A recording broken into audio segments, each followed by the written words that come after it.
All right, everyone. I'm joined today by the former mayor of Bor, the capital of Jonglei State. He was also the deputy mayor of city of Juba, Honorable Nhial Majak Nhial. So today we'll be talking about insecurity in Jonglei State, nepotism in political appointments, and then leadership in South Sudan.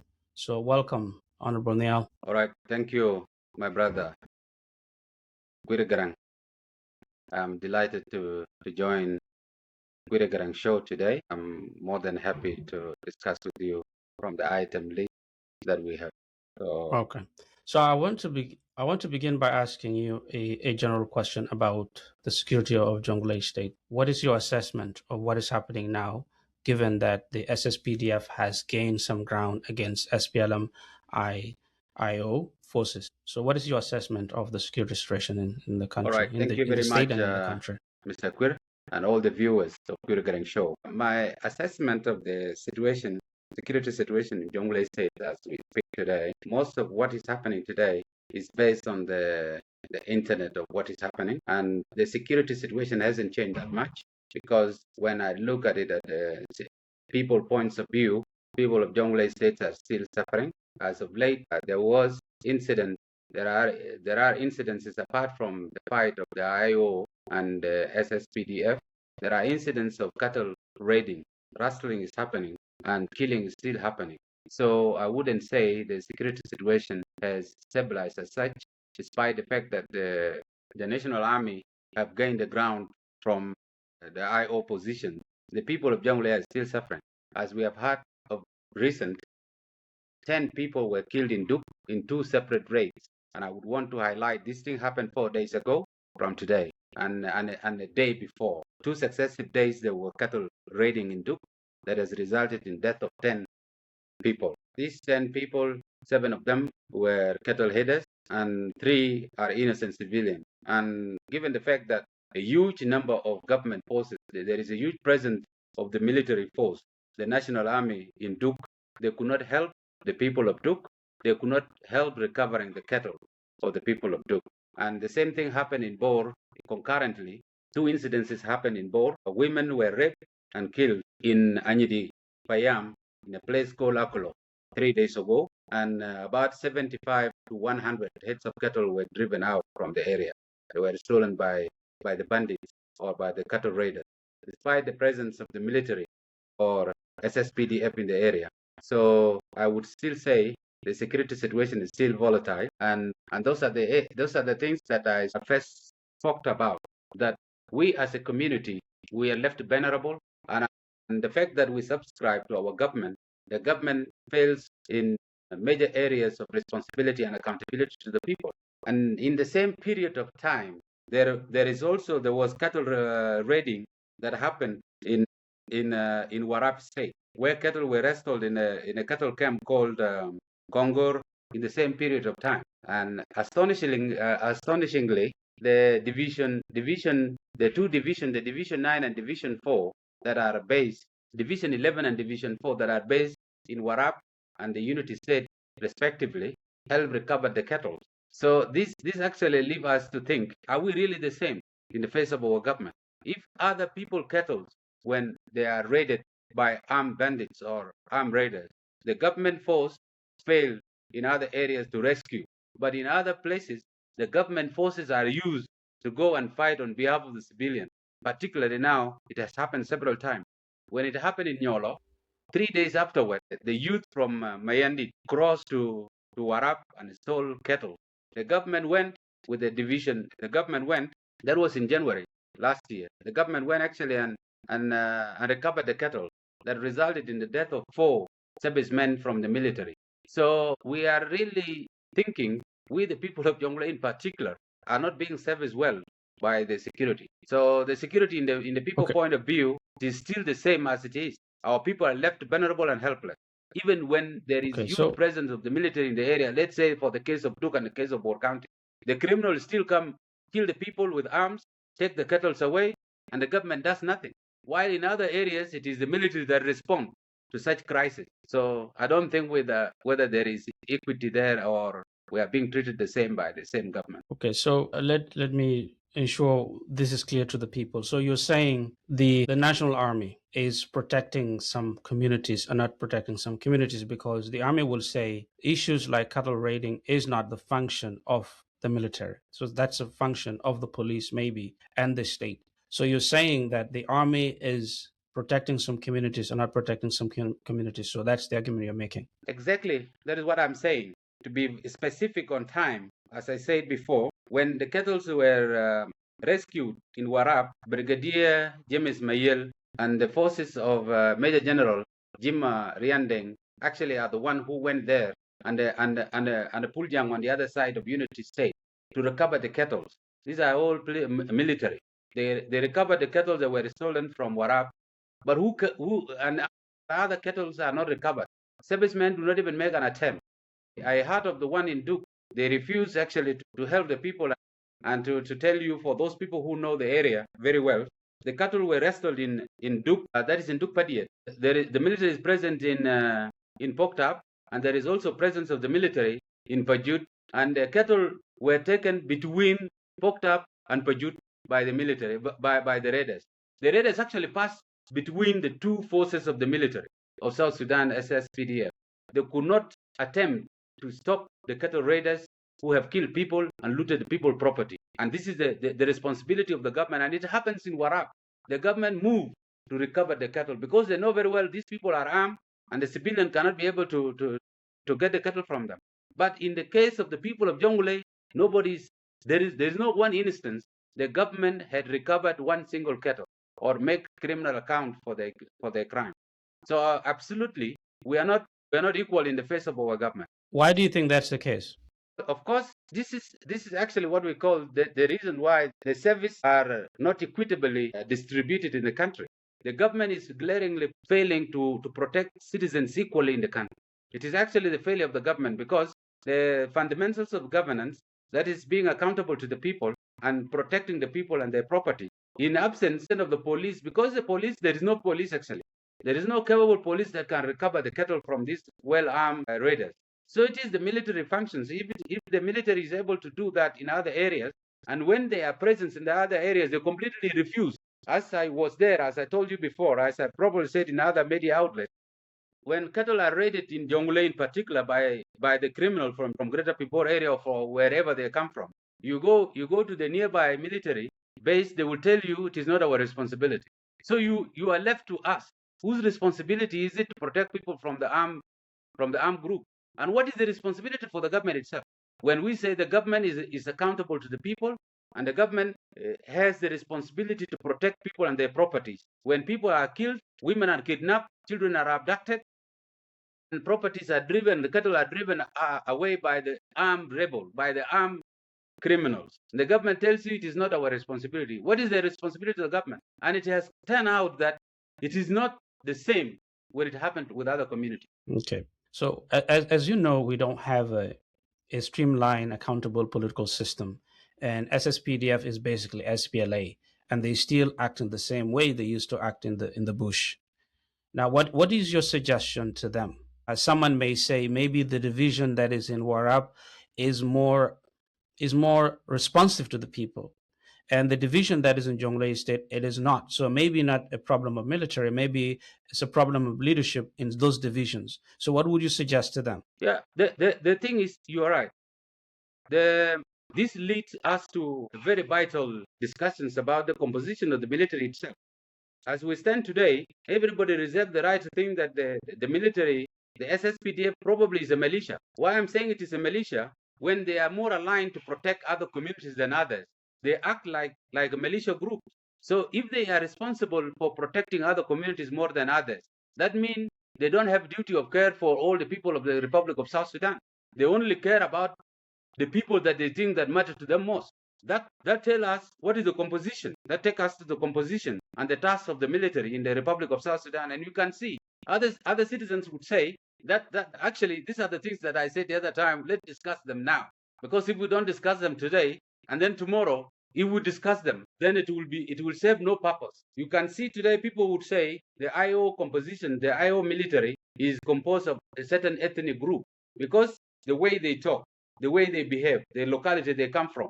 you can associate them with some ethnicities. And then when you see the SSPDF, you see them communicating in a vernacular.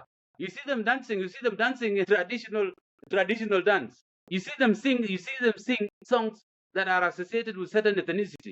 That tells people that these are ethnic groups.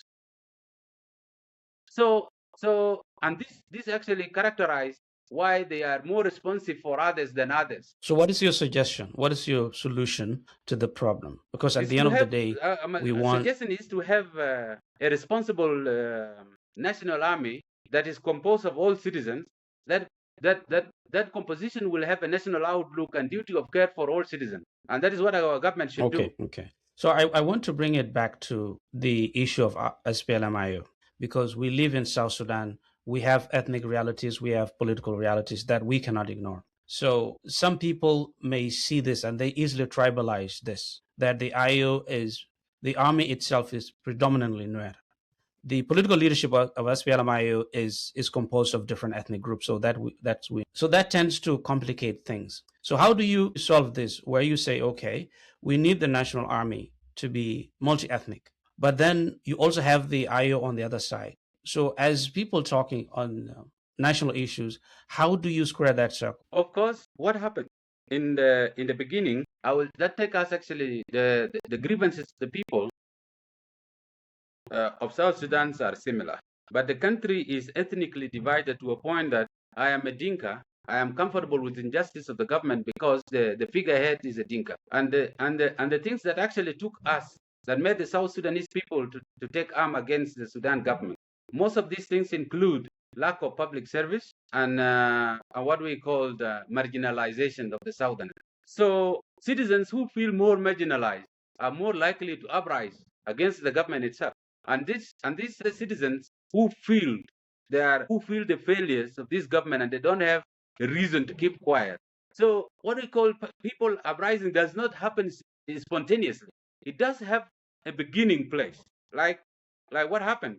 Like what happened when the Anyanya one began? It began in, I think, in Torit, right? And it later on spread to all to the region of the people of Southern Sudan of that time. When the SPLA mutiny happened, it happened in Bor, and then it went to Ayod, and then all South Sudanese people began to join. So when the ethnic Nuer and the Dinkas first formed the larger composition of the military of the SPLA, SPLM, it was just this group of people felt that they should be the one to call the shot against the Sudan government about the injustice and marginalization that is being done to the people of Southern Sudan of that time. And at the end, when the other citizens of the republic, the current Republic of South Sudan, understood the grievances of the Southern people, so they joined. So basically, everything has a beginning. But let me tell you, my brother, the citizens of South Sudan, if South Sudan wasn't ethnically divided as people, this government shouldn't have stood even a single day, because the government is failing its own responsibilities in all fundamentals requirement of governance, that ranging from accountability, from service provision, from security, and all other things. The other time when I was speaking on another media outlet, I said actually that the citizens are not paid. One of very witty commenters told me, which country pays the citizen? What I therefore meant that time, I wanted to say the citizens' salaries are not paid. But my comrade who was commenting thought he was really very, very clever and witty, that I have said that the citizens of Bor are not being paid like other citizens. They said, which country pays the citizens? Countries as wealthy as South Sudan, if we have accountable governance, they can pay citizens. Because he's simply aware of the situation that does not include other countries that pay social security benefit to citizens. So citizens are actually being paid when the government is as wealthy and is accountable government to the people. If the wealth of South Sudan is being well used, or the custodians of it, even if the citizens are not paid as per the household, they should be paid in kind in terms of services, and that is payment to the citizen. If you protect the citizens, you pay the citizen. If you provide health care for them, you pay the citizen. Now people are dying of minor illness. Only the wealthy and the ruling elites have the capacity to take themselves to hospital in Kenya, in Uganda, in India, and all these things. And other citizens of the country die from minor ailments. That if we have a government that pays the citizen with services, they should simply access these medical services in the country without paying air tickets. Sometimes, actually, the cost of flying to India would be more expensive than the cost of medication in India itself. So, how many of us can fly to India so that you can have kidney dialysis, or how do you call it? So, how many people can afford that? How many people can afford Okay. to go to India to have an eye operation? How many citizens? Okay. So And sometimes the cost of we'll flying come is back. very expensive.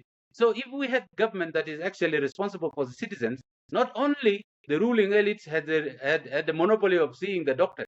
Citizens of South Sudan have no health services, and we have lived now for 21 years as self-governing entity. And those are the things that we So should have we'll done to come. our people so that we improve the quality of life of our citizens. And So we'll. then what we call service provision. So it is the government that is supposed to provide service to the citizen, and it is the opposite in the country. It is the citizens that are working free for the government. They are not being paid. But let's say which country on earth where citizens work at the end of the month, no salary, and you cannot ask. If you ask, they say you are a rebel. Asking for your rights is a novelty. So if asking for your personal rights is being a rebel, then being a rebel is a noble thing in South Sudan. It's for those people who tell the Okay. truth. Okay. So we'll come to the question of service provision and leadership. I want us to focus on what we're talking about in terms of insecurity. So now we have the IO and then we have the SSPDF. And at the end of the day, what our people want is to be able to live in peace, regardless of tribe. And what you said earlier about the beginning of any liberation struggle, it begins at a certain place. It's not everyone begins the liberation struggle. When it began in Torit, it was mostly tribes from Equatoria we began. So that began the struggle. And then later on, others joined. So that's understandable. And I think if we all saw it that way, that would make sense. But in South Sudan, that is not how things are. Going forward, now the president has called for peace. The SPLM-IO leadership has provided some conditions for them to go for peace. And as SSPDF is celebrating now, they've gained ground. What I care about is the safety of civilians. I don't really care who captures which town, as long as our civilians are safe. So now, in terms of peace, in terms of solving the insecurity, what would be your steps that we can use to make sure that there's no more suffering in Jonglei State and in South Sudan? Yes, thank you, my brother. The understanding of the people of the Republic of South Sudan, especially the ruling elites, thinks the silence of guns only come when the warring elites happen to go to the table and agree on how they can share the governance. A governance that lacks the service provision to the citizen. Now, the government has gone to as far as Walgak, as far as Ayut, as far as what have they taken there apart from guns? So what is it? What is it actually that you are celebrating for? That you have brought to the citizens of Walgak, for instance, apart from the echo of guns and crisis. So what is supposed to be done is what is for us as citizens. Even if they go now, the government calls for maybe for a round table talk, but the essence of the grievances of the people should be addressed through service provision. One very important thing, which is a fundamental of governance, why people subscribe to be governed, is in exchange of protection and services. It's not that we will have a head of state and have a governor that was from this side and a minister that is from this side with zero provision of security aspect, because the security is a very important very important functions of the governance, because it lets you grow as a citizen peacefully in your neighborhood without fear. Like, let me tell you, the people from the area I come from, which say the Bor community, our social fabric had been broken through the series of war. We were actually, as a community, richer before the conflict began in 1983 than today. Why? Because if you go to Bor area in particular now, and that happens to most of the neighborhood, people were living in the villages with their cattle and their properties. But today, the villages are no longer there. Are moving to the urban areas because of insecurity. And between cities, for instance, between Juba and Torit, between Juba and Yei, between Juba and Bor, between Juba and Terkeka as going to Barkazal, there are people who are killing people on the way, and the government is not doing anything. And these citizens would come back and tell you the government has done very well that, let's say, for instance, there is a road going to Tori and that there is a way going to Bor. But on this road, how many people have died? How many people have died? What is the government doing to protect the citizens between Bor-Town and Juba, between Bor and Ye, between Bor and Torit. And then when these elites move to tell you that they know very well they have failed, when they move from the capital to the areas, they go with heavy escort. They are escorted. They have the monopoly of guns to be protected. And the citizens are not escorted because they know very well they have left the country to be thorny.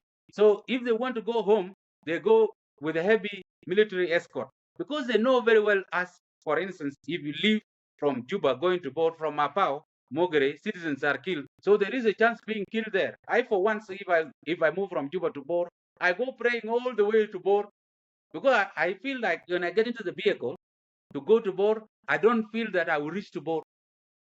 So where is that country now for the citizen? So even if they go to the round table and agree, and they don't address the fundamental of governance, we will still feel that that signed agreement is not for the people. So the government should sit down to think what is for the citizen. And the citizens of South Sudan should only come up and ask for their rights, because it is noble to ask for your right. It is to criticize your government for lack of civil provision. It's not a negative thing. And that's what people think. When you are saying the government does not pay salaries at the end of the month, you are a rebel. The government does not provide health services, you are a rebel. The government does not protect the citizen, you are a rebel. And the mothers and these people who are calling you rebel on the internet are sure that there is insecurity. They themselves are at risk of being killed because they are wearing different lenses. Because they are afraid. They don't want to say, because they know the uncle is whoever it is, or their mothers is whoever they are. Then they don't want to say this. But they are not spared. Their relatives are not spared. Their prosperity is not there. So if they sign any agreement that is not people-centered, I don't think whether anything is done. So anybody who still thinks that this government is a failure is a hero. Okay. So let me play a devil advocate in this case. We have two warring parties, majorly warring parties. We have other players like UPA, and we know they don't have a strong voice like SPLA-IO, SPLM-IO. So SPLM-IO is the main opposition, we know. Now, they have stabled their conditions, and they're also fighting the government. So in terms of peace, because some SPLM-IO officials have said, we're not going to fall for phony peace anymore. So they're very cautious. But our people are tired of war. Even SPLM-IO will tell you they don't want to fight. The government will tell you they don't want to fight. But we have partisan arguments that are being made. What would you advise SPLM-IO as they prepare to go for peace talks with the government? Because at the end of the day, we don't want war. Our people want to approach peace in the way we want. But you are very critical of the government. What would you tell IO as a way to end the war and bring peace? Yeah, no prosperity without the silence of guns.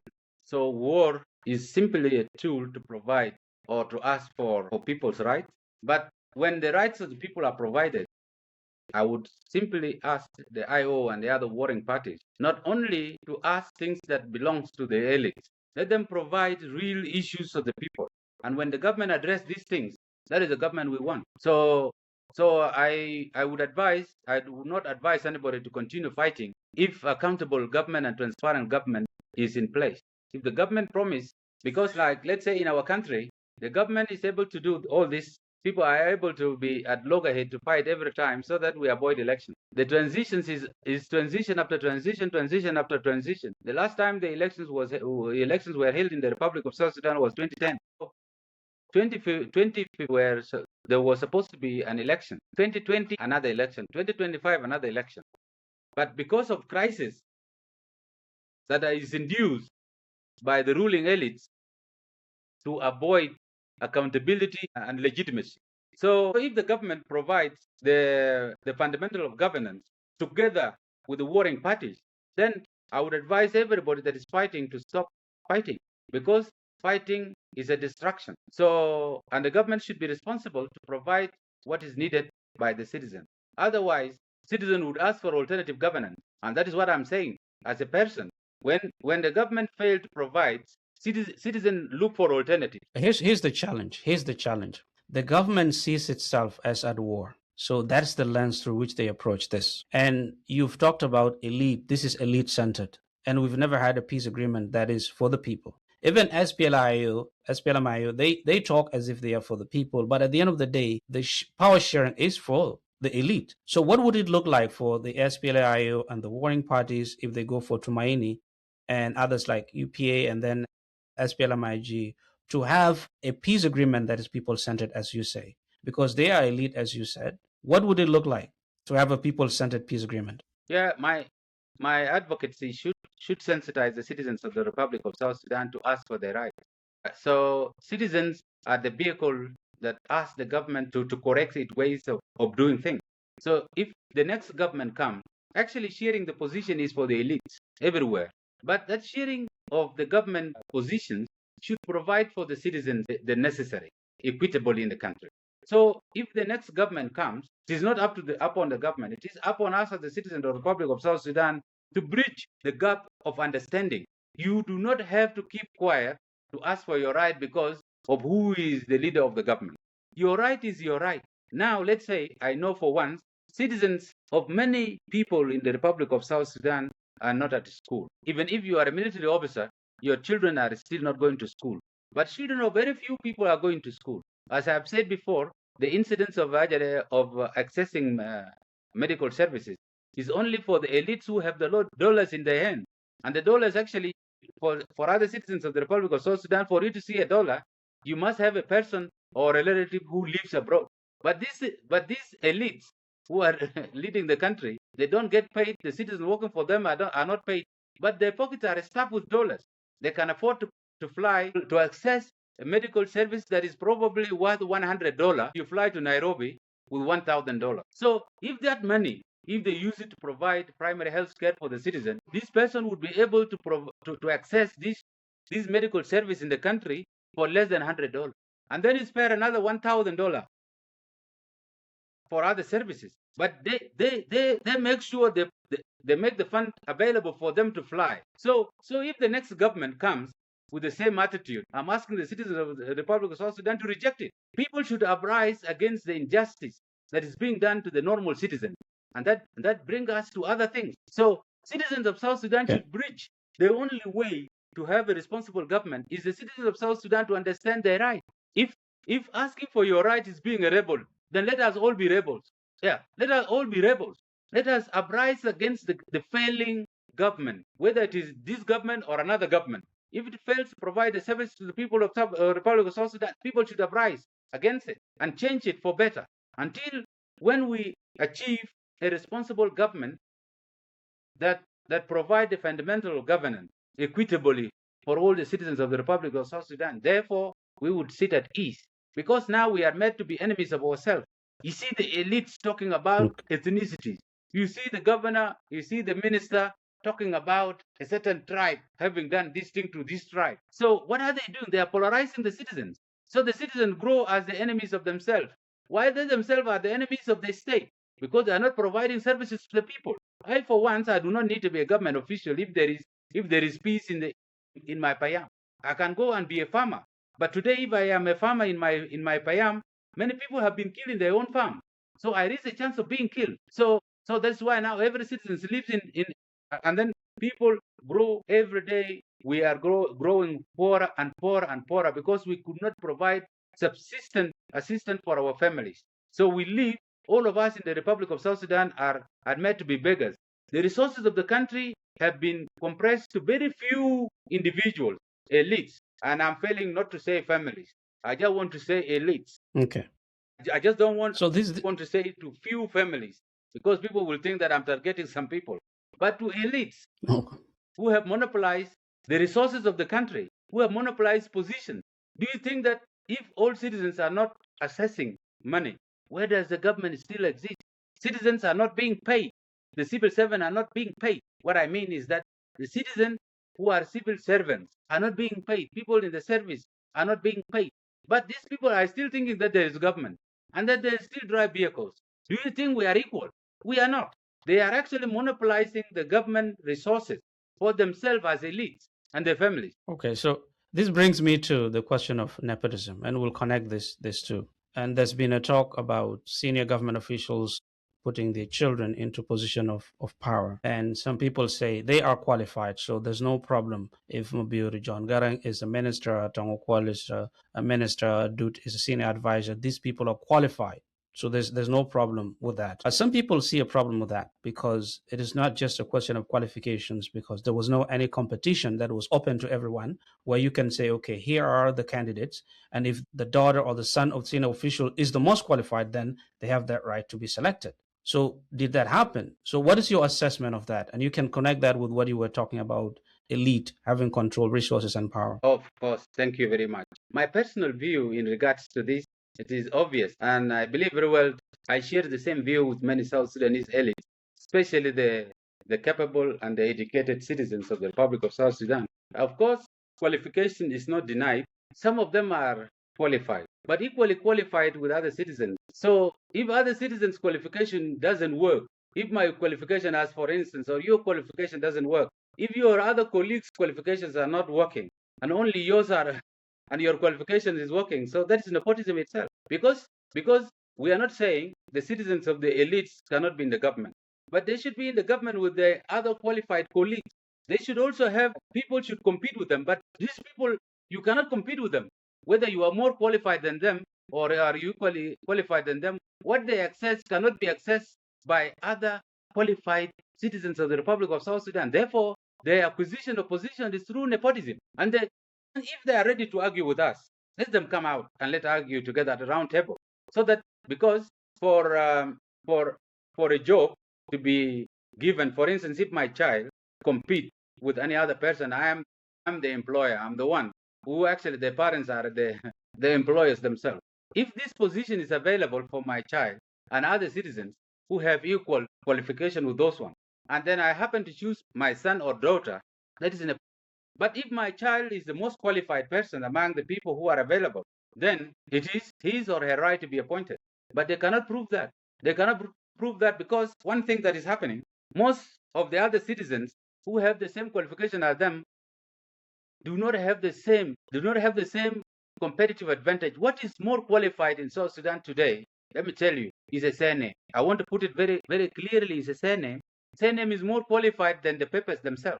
Because the fact that your documents are working and they are not working for 99% of your other colleagues, that means you. Yeah, before you go on, I wanted to ask something or to emphasize something to the people. Nepotism is not illegal. Whether it's in Canada or it's in Germany or it's in South Sudan, it is not illegal. It is just questioned morally. So people need to understand the problem with that is it sometimes denies people opportunities because these children of elite and politicians have access others do not have. That is why it's a problem. But nepotism itself is not illegal. So I wanted to emphasize that. So we need to know, why is it a problem in South Sudan? That's what we need to focus. Why is nepotism a problem in South Sudan?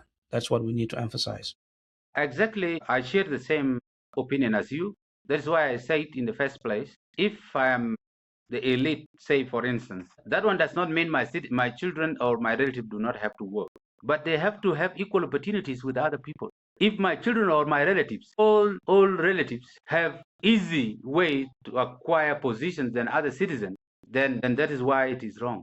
And most, to say for instance, nepotism in South Sudan is glaring in a way that some of us, for instance, have applied for positions, and the reason why you are not qualified for a job is that you are more qualified.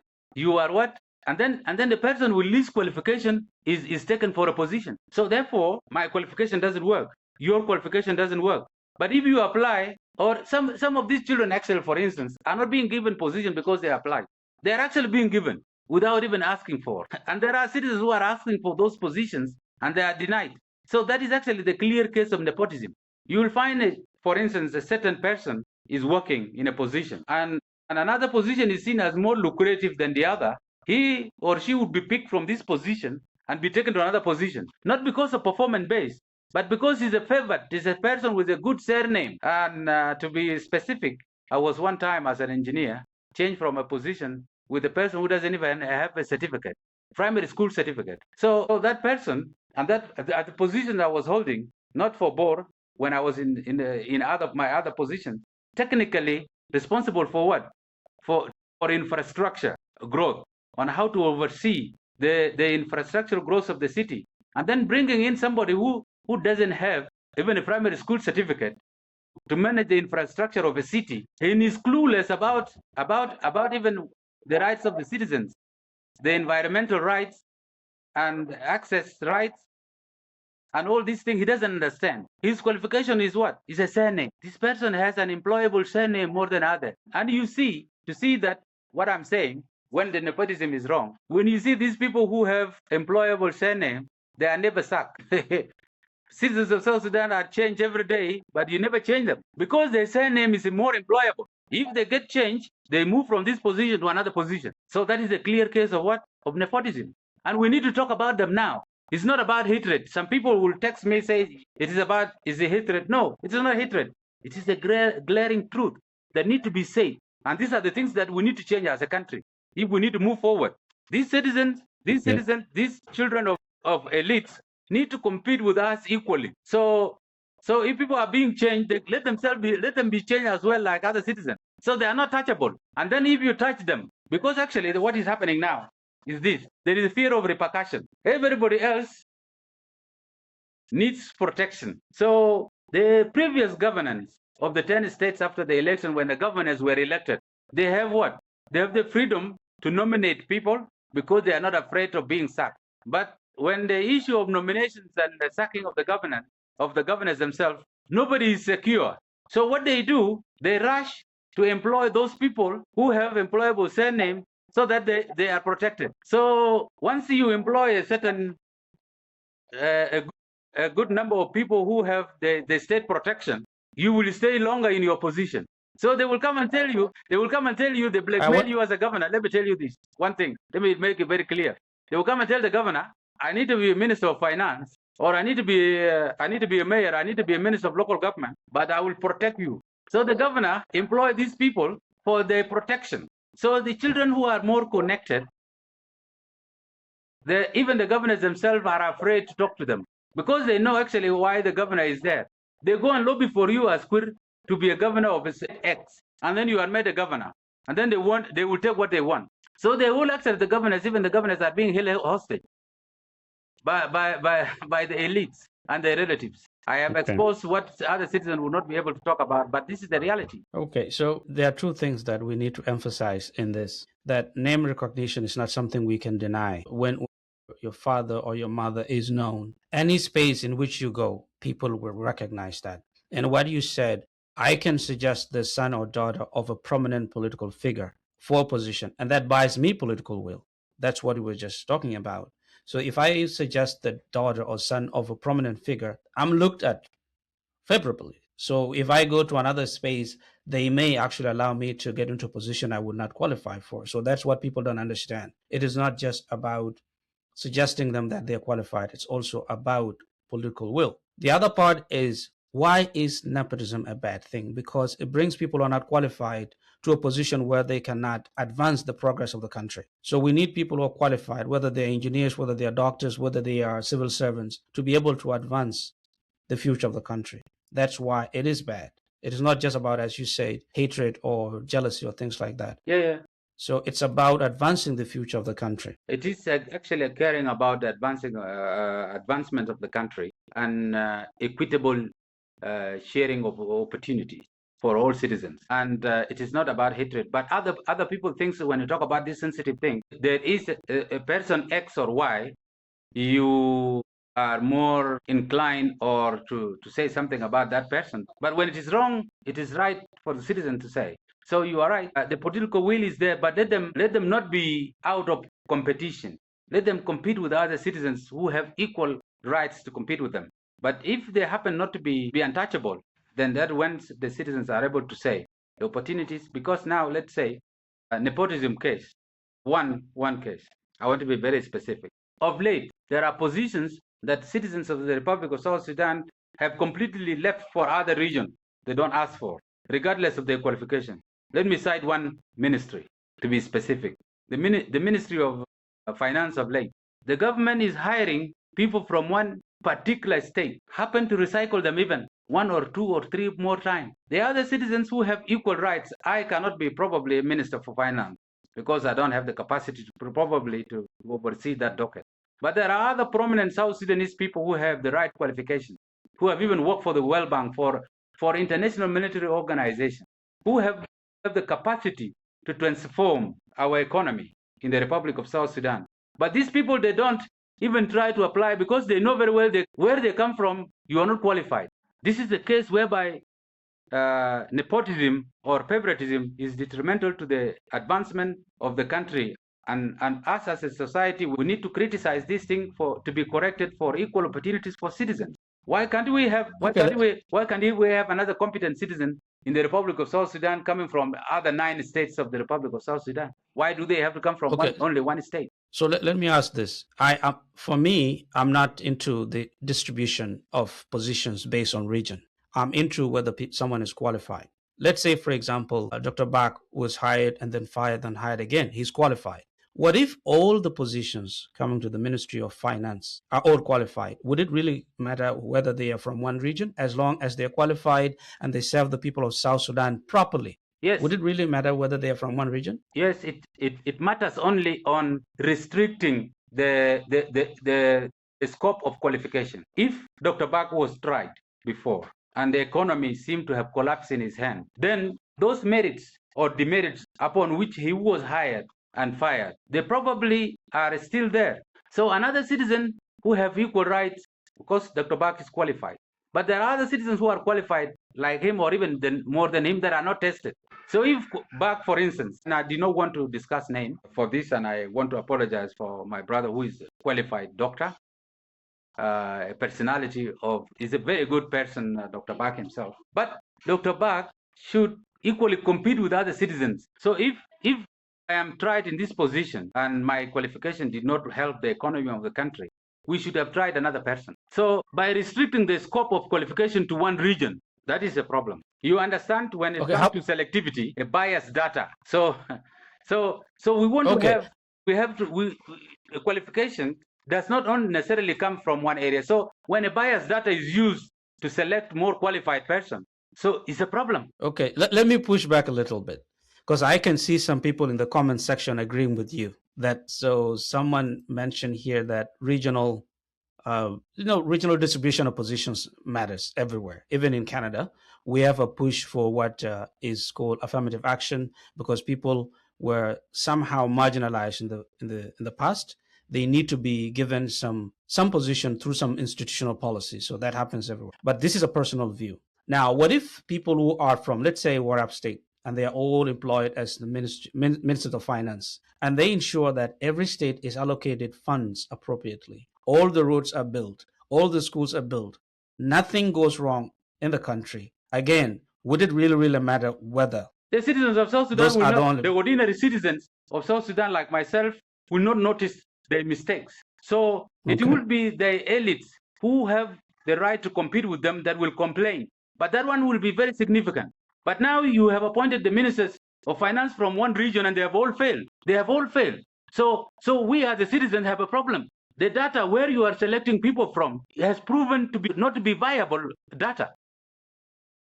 So let's share the failure of the government. Where is the fear? Why do you have to restrict this ministry to one area? What is the fear? This is the question. Another question comes in the area of the security. Say now, for instance, the security of these are the problem where South Sudanese people have a problem. The president is the head of the security in the country. Okay? You come again now, let's say, areas of other ministries that actually that comprise of the security committee, the most important positions. Look at the the CD. Look at the director of national security. Look at the IGP. If these people come from one area, then there is a problem, because security is a shared responsibility of the citizens of South Sudan, and the citizens should feel all secure, and the government of South Sudan should feel that should be comfortable to trust the citizens of South Sudan with the responsibility of securing themselves. If these people are coming from one area, if they sit to decide the fate of South Sudanese people on the basis of the security, citizens have the right to say there is something wrong here, and I should not wait as a person. I should not wait until this group, this cluster disintegrate, and I will have a reason. There was a time when the security was monopolized by a certain ethnic group or by a certain region. This is the time to say it now. This is why the South Sudanese people have a problem. These people will have one time probably sit and talk one vernacular. How do citizens of South Sudan feel secure under the hand of this security committee? This is something that is wrong. And they cannot prove that they are the most qualified people to hold this position. They could be qualified, yes. But they have other citizens across the regions of South Sudan who are qualified, are equally qualified as them, or even more qualified than them.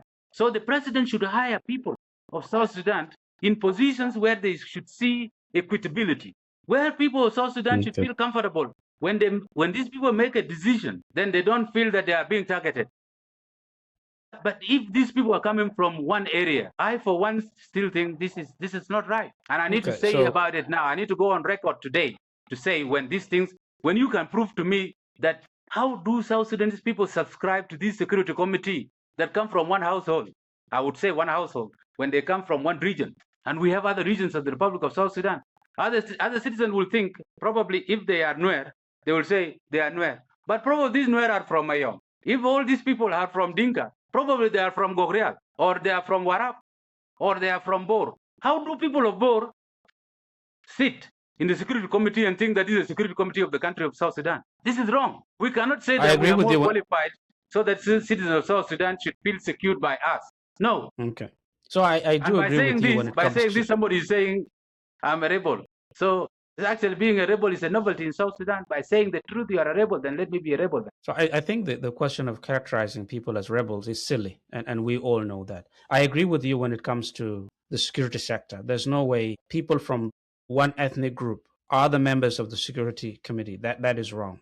But when it comes to other ministries, I don't think it's really matter. But it comes back to people who want to also contribute towards national development. So even if people are qualified, to your point, and I was just playing the devil advocate, I do believe distribution of positions really matters. So some people will say, okay, I need to contribute also to national development, even if Dr. Bach is qualified, even if everyone in Warab State is the most qualified in terms of economic development. Other people will say, okay, we need to contribute also. So that's why it matters. And over time, people may say, this is not just because they're qualified. We're being fenced out of this position. So people may feel that way. Even if the issue isn't about qualification, they will say, they don't want us to be there because there's no transparency. So I do agree with you in that. But we need to be clear that sometimes it is not about position, it's about service provision. And that's what you were talking about. Yes. Providing service to the people. That is the basis of this. And we've talked a lot of... And underscoring that very important factor in service provision, equitability, so that the people of South Sudan feel comfortable with the government. Things should be equitably distributed across the regions so that people feel that you subscribe to that government. And that is actually in the fundamental of governance, what we call equitability and transparency. Even if you're doing things right, there is always this complaining citizen. This citizen that is complaining need to have this complaint addressed by being accessible to the areas of governance. So say, for instance, if all these people are from one area, for instance, and the citizens have questions to ask, they cannot access this person in the office. They cannot access this person in the community. They cannot access this person in the houses, in the office. So their doubts grow. But if the responsibility of the country is well sparse or diverse in the country, some of these questions will be addressed locally by the participants of these other regions who are part of the government. And if, say, for instance, my community happen to have a lot of raiders that raid other people, and the government has decided that anybody that raids another person would be dealt with by the government force. And then my community raiders are killed by the government. And I have people from my community that are there when that decision is being made. My community will not feel targeted. That's what it means by having participatory government.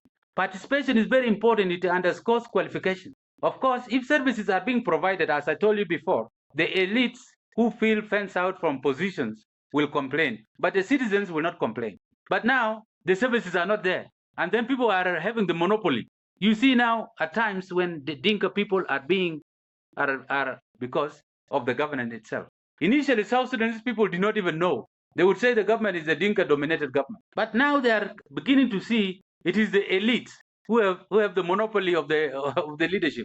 There could be this very particular person from other ethnicities who are more, let's say, who are more of the governance than other Dinkas. despite there could be few, but these people are part of the government. So the citizens should see these people as elite, so that we don't see them as what, as other ethnicities. So let's say these ethnicities, this ethnic issue, the element of ethnicity, put people at risk. Innocent Dinkas are being put at risk. And then the fear grows. The fear grows in the mind of the people, or what we call the fear of the unknown. Now, if the leadership goes to other communities, I will be targeted as a Dinka. Because we know very well the government failed, and the people are seeing it that it is a Dinka government. This thinking should be dispelled by the citizens themselves. The people failing the people under the Dinka are the ruling elites. And these ruling elites do not have ethnicity. Here's another problem with that. Yes. Yes, we all know the government is the government of the elite, not just the government of Jing people. But then there are Jing civilians, people under the elites. If you criticize the president or the leadership, they come for your neck. Like people who call you rebels. These are people from the Jing community. So if they do that, how can other ethnic groups believe this is not a Jing government when they protect these leaders that provide absolutely nothing to the citizens? How can you make that argument? Yes, of course. So we become a victim of the circumstances as the Dinka people. And that is why now we need to speak up against the vice of the government. We need to say this government is failing where it is failing. And other citizens, other responsible citizens of the Republic of South Sudan should pass the same message to their people not to sensitize the populations against innocent Jiang or the Dinka people for that matter. So that they know very well the government is for the elites, and the elites that have captured the government have the monopoly of the guns and the resources. And these people are the people that they want to dispose.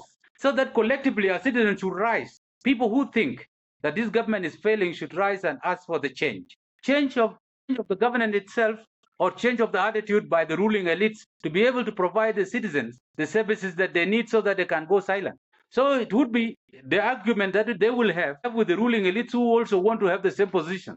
And that one will not be a big issue. If it is a power wrangling, it is not citizen. Like, let's say now in America, where democracy has matured, it doesn't matter actually who comes as the president. There was one time in America they had a person of color as a president in the personality of Mr. Obama. But the other citizens of America did not feel that there is a black person as the president, and therefore, let's say the white community felt insecure.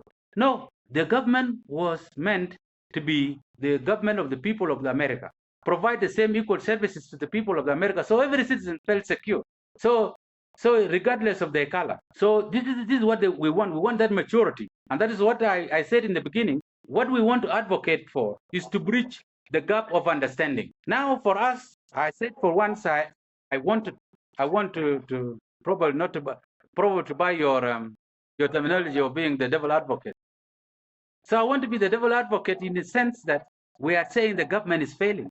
By so doing, I am taking the bullet. After this call, after this show, I will go to my email address and I will go to my inbox. A lot of insults. A lot of people are complaining. A lot of people will be saying you will be killed. And people are dying. People are dying because of the other services. So there is this very popular saying, SNK. So for those people who do not understand the Dinka, it is a popular song that was sung by this lead musician, John Kudusi. He said, death is equal. Even if you die with a Senke accident, the small motorbike, in South Sudan, you would still go to the grave. So okay, if I move from Bor going to Juba, or from Juba going to Bor, I go praying. So I survive. If I move from Bor to Terkeka, I go praying because I don't have the monopoly of the gun to be escorted. Other citizens have died there; they have done nothing. So without criticizing the government, other innocent citizens have died in their respective farms because the government failed to protect them. Like I have said, 10 people died in Duk. They did not criticize the government, but they died because of the government failure. So if we cannot talk about this, you are going to die anyway. So I want to come to the last part, which is what you've done as a mayor of Bor and also as a deputy mayor. So, but I want to emphasize this to people who are watching. Everyone in South Sudan is suffering, even people in Warab, and that goes back to what you were saying about elites. This is the government of elites. Even people in Warab, people in Barkazal are suffering just like any other person in South Sudan. But then they don't know how to speak up for their rights, how to speak up and not being characterized as a rebel, as some sort of a betrayer. So that's the challenge. But we need to acknowledge the average people in Barkazal and any part of the country is suffering. And you are speaking because you feel that's the right thing to do. And many people tend to think we hate the government. If we hate the government, we'll just keep quiet and the government can just mess up. But when you point these things out, the president can say, what is Nhial saying? Nhial is saying, I'm not providing services to the people. And then he can ask his cabinet, what can we do to make sure that we provide services so that Nhial stops talking? And the only way Nhial will stop talking is if we provide services to the people. If I receive the and we tell services that I Nhial, need. yes, exactly. All right.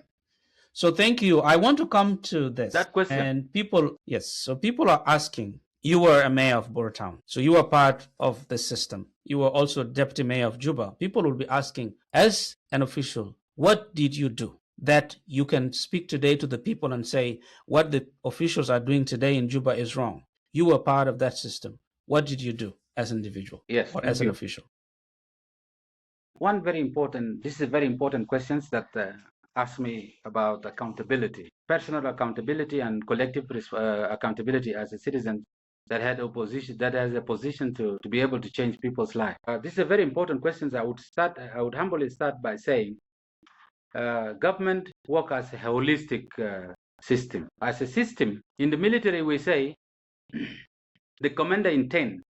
What is intended by the commander is what the subsequent level of military leadership try to achieve, whether it is on the battleground or in the terms of military discipline, it is the commander intent.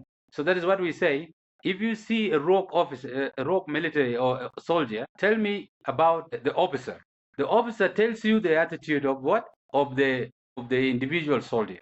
When it comes to the government work as a system. When the government work as a system, there has to be a vision that is well studied, and all the apparatus of the government work to achieve that vision. I want to tell the citizens, apparently, that is not there in my country. And that is our collective failure as the people who have held positions. You are appointed to work. When you come to the office, you don't have the continuity to continue from where the other citizens or the other person who was in the office was working.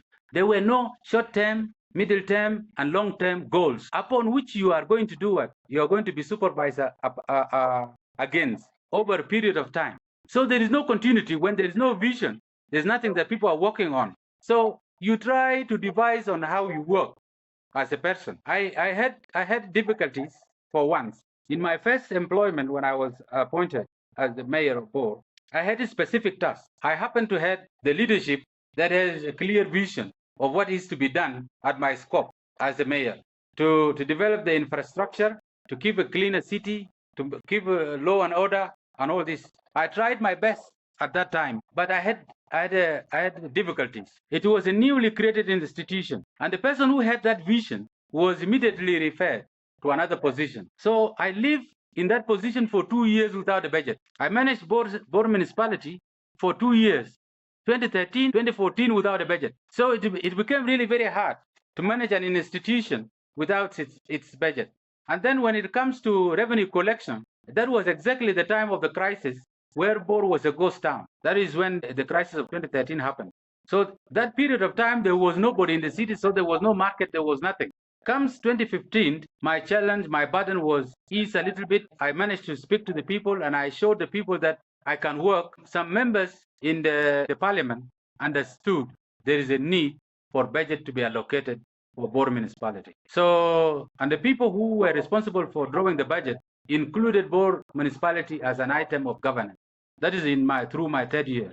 So my budget was approved. Given the fact that the budget has three categories, the first one, which is the salary, the second one, which is the service, and the third one, which is for infrastructural development. I want to tell the people who probably have never had this opportunity to oversee this. And that is when I come that where we fail collectively as a state, as a country, when there is no vision, all of us fail. You will not be able to do anything with the salaries. Because the salaries, no matter how big or small it is, it goes to individual account. That is people. Second thing, come to service, which is how the government is run.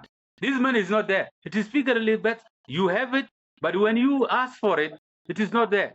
For you to provide services, you will not be given. You say, okay, I want to do this, I want to do this. That money is not there. You come for the infrastructure, which is the third column. for development. You draw the agenda for development, and that money is not there. So one testimony that I can give today, even for the mayors who have successive mayors who actually succeeded me afterward. Today, if I go back to Bor, I find that they are living in a very small rakuba. They inherited it from me. They don't have the capacity. It is not them who are refusing to build. I actually drew a project to build the office because I said the first thing I will do is to build the office for municipality against the project, against the infrastructural budget. I wanted to do a live testimony. So when I look at it, I had 1.5 million South Sudanese pounds. That was generous at that time. It could probably generate about 400 to 500 South Sudanese pounds. About between 300 to 500 dollars. Either you, if it is in the black market, or it is in the through the bank, you probably can change that time before the devaluation of South Sudanese pound. So I had 1.45, 1,450,000 to be precise, as a category C for development. So I went to the bank, Liberty Commercial Bank, and the CEO of Liberty Commercial Bank, Bongalat, is alive today and is around. People can contact this person. I asked him, this is what I have. This money is not enough to build an office. But as a service provider, you have a bank here. I want to take loan. Bor municipality will take loan against this money. And let us have a quotation for the office. And the quotation that was done for me for the office came to about 4.5 million South Sudanese pounds to build an office that is G+2. That will have 28 offices and 3 open spaces. And we will have an auditorium done as underground city hall. That was going to be done to us by our partners that I managed to bring to Bor municipality as friends from Korea. They said we will do the excavation and do a very nice state-of-art auditorium. We will fit it with equipment, modern equipment, so that people who will be having, let's say, conferences will hire that place. People who will be having weddings will rent the place. It will be used as revenue generating. That we will do it for you. You construct up, but we will do the underground work and do a very good auditorium underneath. I secured that project. So when I went to the government, when I went to Kungalat, I said, okay, that is okay. So what do you want? I told him, I want you people to provide funding against our category C, which is for development. For 3 years, we will be able to pay you, which is 4.5, because our money is enough for that for 3 years. So what we want you to do, you give us this money in terms of hard currency, not to us, to the contractor. He said, okay, what I want the government commitment. The security about the money that I will be able to give to you people. He went and consulted with his leadership. They said we will approve about $1 to $1.5 million for Bor municipality to construct an office. That was very generous. So he asked me to legalize it. So, but me as a mayor, I don't go to the cabinet affairs. I don't go to the cabinet affairs to table these things. So I wrote an application to the council of ministers. They went and threw out my application that there is no money. I went back to the cabinet, spoke to the minister of cabinet affairs, and I told him what I got. I got the money, but what we will need to do, this 1.45 will be paid quarterly. Every 3 months, we'll pay 300 and something to Liberty Commercial Bank. And what we will do, the building itself will be a collateral. In event the government failed to pay the money, the property will be legally used by the Liberty Commercial Bank to be able to acquire the funding that was used to build it, after which the property will revert back to municipality. So the money is with the Liberty Commercial Bank. What we need is to legalize it so that they can release the money against the third column of budget of Bor municipality, of which that would be paid to Liberty Commercial Bank quarterly, every 3 months. So we don't need to pay the money. The commercial bank will give us $1.5 million to construct this thing. So you people, you provide a builder, a contractor, so that a competitive bidding would be done. What we will do as municipality is to do what? To do the supervisions against the designs that we have already bought for our office. And the government of Jonglei State will do the legal responsibility that this money will be paid to Liberty Commercial Bank every 3 months. That is our own money. So he understood this. He took me to the governor, John Kung Nguyen. is a good leader. I went and explained the same thing to him. The governor said that is good. If you have secured the funding, he asked the minister to let the project be brought back to the cabinet affairs to be discussed and be passed. But that was the problem. The cabinet affairs could So not how did it table end? again this agenda. They refused. Most of them felt that they are being challenged by a boy. The boy is going to construct an Amara that is going to challenge all the ministers and even the governor himself. When I later on learned this, I came to the governor. I said, Mr. Governor, all the offices in the republic or in the state are yours. If I have built an Amara and it becomes better, and you want to take it as a cabinet affair, you can take it. So let me build it.